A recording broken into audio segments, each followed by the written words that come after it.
Hi, my name is Nonima Tigela. Welcome to my YouTube channel. So let's talk about the state case, okay?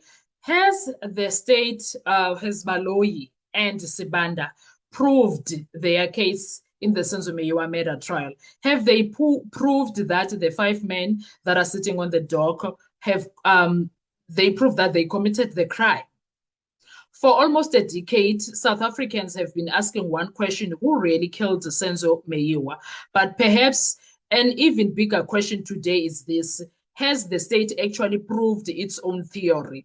The prosecution has spent years presenting witnesses, cell phone records, confessions, pointing out forensic evidence and investigators. Their case is built on one central narrative. If that narrative stands, the accused could be convicted. But if even one major pillar collapses, reasonable doubt begins to grow. So today we are talking about them and their narrative, number one. Also, we are taking an objective deep dive into the state's overall theory, not rumors, not social media speculation, and not opinions. We are examining what the prosecution alleges, whether the evidence supports those allegations, where the evidence supports those allegations, where the evidence disputes them, and why this remains one of South Africa's most controversial murder trial. Let's get into the situation. Now, first of all, every criminal trial or every criminal case needs a theory for it to even exist. What happened? Perhaps that's what investigators do, right? Every criminal prosecution needs a story that explains three questions: what happened? Who did it? How can it be proved? The state cannot simply tell the court that five men are guilty. It must prove guilt beyond a reasonable doubt.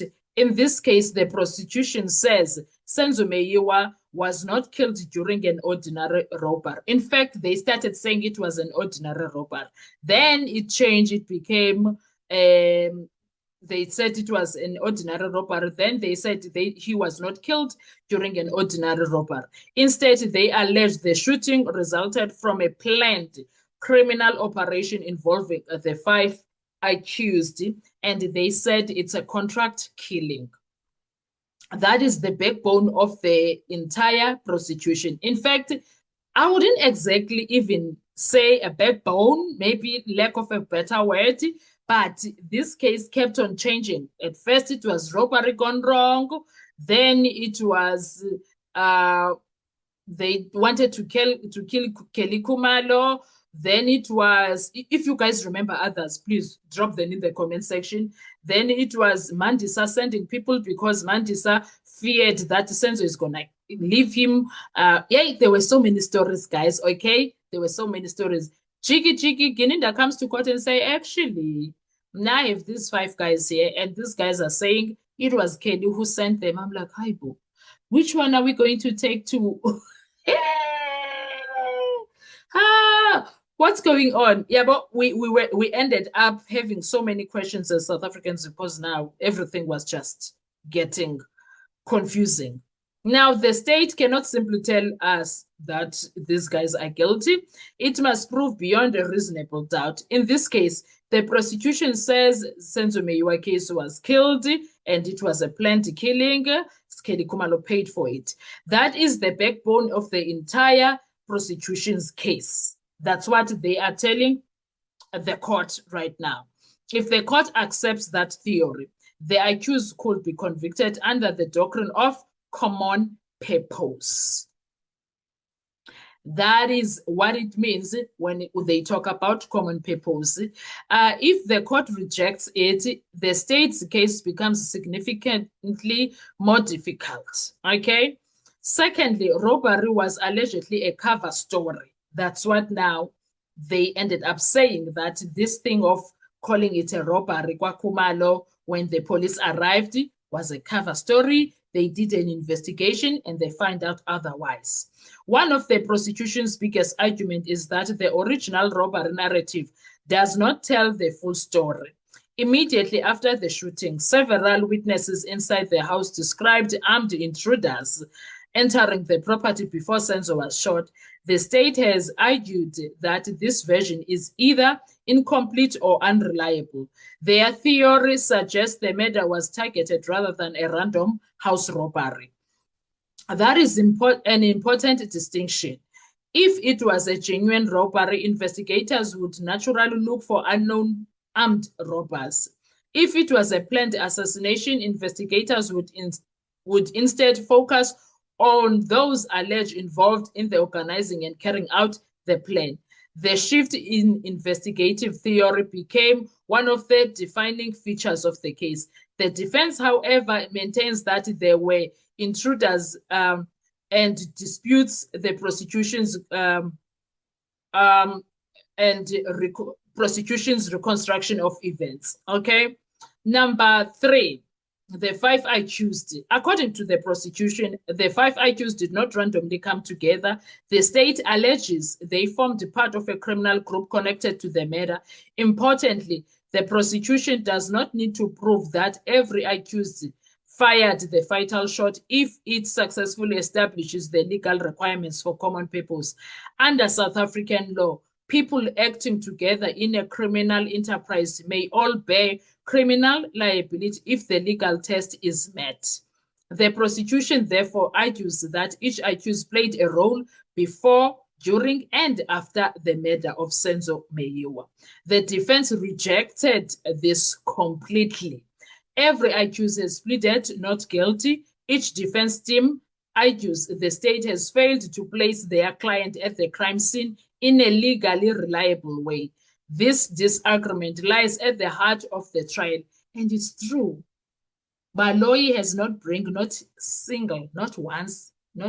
once did he bring anything that will say there, Bongani Ntanzi was there, Mthobisi Mncube was there. Instead, Baloyi brought evidence that says Mthobisi Mncube was never anywhere near the Khumalo home during the time. That is what he has managed to do, by the way. Point number 4, the hostel meeting. Perhaps no aspects of the state case has generated more debate than the alleged hostel meeting. According to parts of the prosecution's evidence, a gathering took place before the murder where the plans were allegedly discussed. If accepted, this meeting would support the allegation of the premeditation. But this evidence became heavily contested. During cross-examination, defense counsel challenged witnesses on the inconsistencies, credibility, and the reliability of their accounts. Critics of the prosecution argue that this aspect of the case contains significant weaknesses. Supporters of the state respond that the court assess evidence cumulatively rather than in isolation. Ultimately, it will be the trial judge who decide what weight, if any, to attach this evidence. Yamana, when it comes to this one, I think the defense did a great job when it comes to dismantling that. That nonsense, Jay, was dealt with thoroughly, in my view. Now, the confession evidence, another major pillar of the prosecution is the alleged confession and pointing out by accused Bongani Ntanzi and accused one, Muzi Sibiya.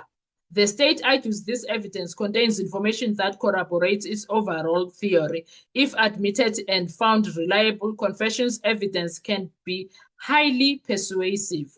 However, the defense disputes both its voluntariness and reliability. They allege the confession was obtained unlawful and have argued that it should not be relied upon. This dispute has become one of the most closely watched legal battles in the trial. The court's assessment of this evidence would have a significant impact on the prosecution's case. Big time, Kesan. And I can't wait to see which And then there is cell phone evidence, cell phone records and investigation. The prosecution also relies on cell phone evidence. According to the state, communication records and cell phone tower data support the allegation that certain accused were linked through contact and movement. The defense argues that cell phone data alone cannot establish participation in murder. being in an area or communicating with someone does not necessarily prove involvement in a criminal conspiracy. The investigation itself has also been the subject of extensive scrutiny. Defense counsel questioned the aspects of the crime scene, witness statements, investigative decision, and the handling of evidence. The prosecution maintains that when viewed as a whole, the evidence points toward guilty. Well, all of that is questionable from where I stand because I watched the case religiously. Now, the question that the court must answer at the end of this trial, the judge is not required to determine whether every witness was perfect. The judge must answer a narrower but more important question. Has the state proved the guilt of the accused beyond reasonable doubt? That is the legal standard, not suspicion, not possibility, not probability, beyond reasonable doubt. The prosecution says it has established a coherent case built on multiple strands of evidence. The defense says those strands are weak, contradictory, or unreliable and do not meet the required standard. Until judgment is delivered, these remain competing positions, not findings of effect. Whatever the outcome, the judgment is likely to become one of the most significant criminal decisions in South African legal history. What do you think about all of this? Has the state successfully proved its overall theory, or are there still unanswered questions that create reasonable doubt? Share your thoughts in the comments below. If you enjoy in-depth evidence-based analysis of major South African court cases, don't forget to like, to share, to comment, and to turn on your notification bell so you don't miss our next breakdown. Also, please make sure you are subscribed on the channel in case you forgot. Thank you so much. I'll see you on our next video. Bye-bye.